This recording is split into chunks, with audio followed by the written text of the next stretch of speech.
Portugal could face supply problems this winter if Nigeria does not deliver all the liquefied natural gas it is due to.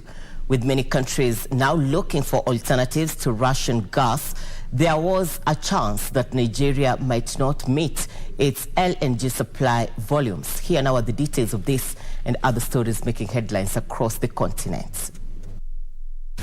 Oil and gas output in Nigeria has been throttled by theft and vandalism of pipelines, leaving gas producer Nigeria LNG Limited terminal at Bonny Island operating at 60% capacity.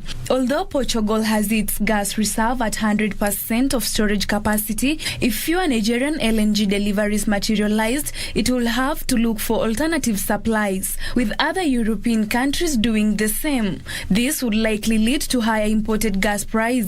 Portugal last year imported 49.5% of LNG from Nigeria, while the United States was the second largest supplier with a share of 33.3%. Meanwhile, heavy rain across most of Ivory Coast cocoa growing region last week could cause disease and damage the first bin of October to March main crop in some areas. The world top cocoa producer is in the midst of a rainy season that runs from April to mid-November.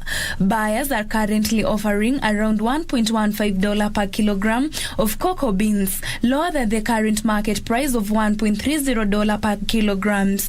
There was 276.4 millimeters of rainfall last week, 258.7 millimeter above the 5-year average. Finally, Tunisia, which is suffering its worst financial crisis, is seeking to secure an IMF loan to save public finances from collapse. It expects to reach a deal with the IMF in coming weeks on a loan of between $2 billion and $4 billion over 3 years. The government and the powerful UGTT union last week signed a deal to boost public sector wages by 5%, a step that may ease social tensions, but they did not announce any further agreement on reforms needed for an IMF bailout.